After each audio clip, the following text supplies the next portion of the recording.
Il vient de passer 10 jours au Libéria, en Sierra Leone et en Guinée pour aider à lutter contre le virus Ebola. Il travaille pour Médecins sans frontières. Le docteur Brice de Lavagne est votre invité, Thomas, pour l'interview Vérité d'Europe 1. Bonjour Brice de Lavagne. Est-ce que la situation sur place dans ces pays est aussi grave, aussi dramatique que l'image que l'on en a vue d'ici ? Écoutez, tout d'abord, il y a différentes réalités dans les trois pays. Oui, la situation est très grave dans ces trois pays, particulièrement aujourd'hui au Libéria, en fait, avec sa capitale Monrovia, où, pour vous donner une idée, il y a d'abord l'épidémie d'Ebola qui est vraiment dramatique. On vient d'ouvrir un centre de traitement et d'isolation à Monrovia il y a une semaine, et nous sommes aujourd'hui à plus de 120 malades à l'intérieur du centre. Qu'est-ce qui vous a marqué, vous, dans ce que vous avez vu ? Vous avez l'habitude, malheureusement, des grands désastres humanitaires. Qu'est-ce qui vous a marqué ? La chose qui m'a marqué le plus, c'est le fait que dans une ville comme Monrovia, aussi grande, il n'y a aujourd'hui quasiment plus aucun hôpital ou plus aucun centre de santé ouvert.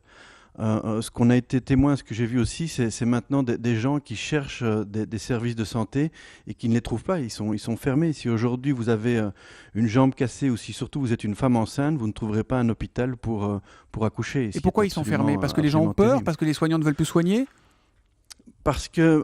En partie parce que ces hôpitaux ont amplifié l'épidémie, en fait, car le personnel de santé est en première ligne dans cette épidémie.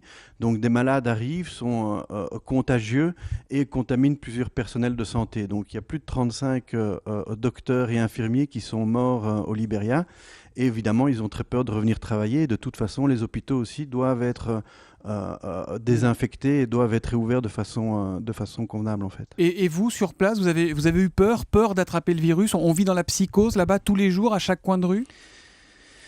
Oui, il y a une peur qui est toujours là, ça c'est sûr et certain, mais quand on respecte, c'est de nouveau pour rappeler à vos auditeurs que c'est un virus qui se transmet de façon extrêmement difficile, donc si on respecte des règles strictes, il n'y a aucun problème, mais c'est vrai que cette peur est là de façon permanente. C'est même ce qui marque le plus pour l'instant, c'est en plus de l'épidémie d'Ebola, il y a une épidémie de peur qui tue elle aussi, clairement, avec toute une série de conséquences que crée cette peur. Épidémie de peur, ça, c'est très clair comme formule. Est-ce que vous pensez, vous, que le monde a pris la mesure de ce qu'il se passe là-bas en Sierra Leone, au Libéria, en Guinée, et maintenant, on le sait depuis dimanche, en République démocratique du Congo ? Non, pas du tout. Pour être tout à fait honnête, c'est clair que c'est sans précédent. On n'a jamais eu une épidémie d'Ebola d'une telle ampleur. Je le répète, les mesures à prendre et ce qu'il faut faire pour l'endiguer ne sont pas très compliquées, mais demandent une réponse adéquate. Mais attendez, c'est quoi ces mesures ? Parce qu'on a l'impression qu'on ne peut rien faire contre Ebola, que ça se propage à la vitesse de la lumière. Mais écoutez, non, ça se propage effectivement quand c'est dans des pays qui ont été en guerre pendant 10-15 ans, qui ont des systèmes de santé qui sont extrêmement faibles et qui sont des pays en reconstruction. Et c'est là tout le problème, c'est d'être dans des pays de cette faiblesse avec des systèmes de santé pareils, avec une pauvreté pareille.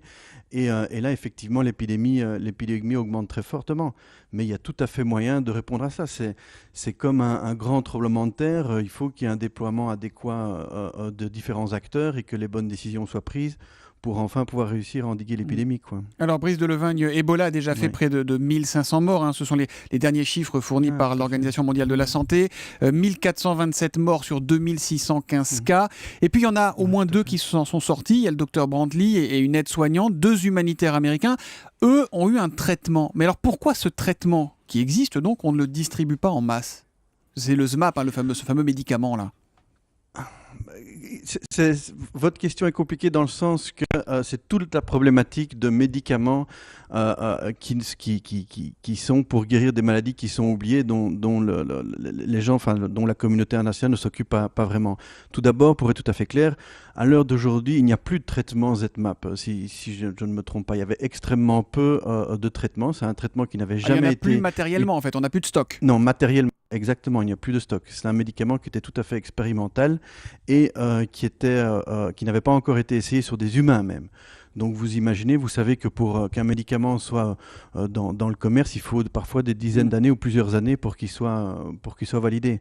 Donc voilà, le traitement est quelque chose de très important. D'ailleurs, on appelle aussi MSF à ce qu'il y ait vraiment une mobilisation pour trouver des traitements adéquats, ça c'est sûr et certain. Mais ça prend du temps, Mais il faut faire des recherches. Voilà, exactement. On ne pense pas que ça va être la solution pour endiguer l'épidémie aujourd'hui. Et alors, c'est quoi la solution? Ce ne sera pas la solution. La solution, c'est qu'il y ait un déploiement plus important d'acteurs qui puissent ouvrir des centres de traitement et d'isolement. C'est de travailler avec les gouvernements qui demandent de l'aide. Donc, ces pays ont déclaré l'état d'urgence. Ils ont dit eux-mêmes qu'ils n'avaient pas les moyens d'endiguer l'épidémie et ils ont demandé à la communauté internationale d'agir. Pour l'instant, ce qu'on voit, c'est énormément de débats, de peurs, de fermeture de lignes aériennes, etc. Mais on voit sur place très peu d'actions réelles et concrètes, contrairement à d'autres catastrophes. C'est ce qui nous étonne. MSF est quasiment seul sur cette épidémie depuis plusieurs mois. Nous sommes la seule organisation aujourd'hui avec des centres de traitement. Donc on demande à ce qu'il y ait un plus grand déploiement et à ce qu'il y ait plus d'acteurs. Il faut mettre les moyens, il faut envoyer des moyens et plus d'aide sur place. Vous évoquez les compagnies aériennes qui arrêtent d'envoyer des avions dans ces pays. Les personnels de bord, et on peut les comprendre, en même temps sont inquiets. Vous leur dites quoi notamment à Air France? Ne nous lâchez pas, Air France y va encore pour l'instant. Tout à fait, ne nous lâchez pas, c'est essentiel pour les acteurs humanitaires pour pouvoir aller dans ces pays. Je ne vois pas comment on va faire si jamais toutes les lignes aériennes commerciales vont s'arrêter.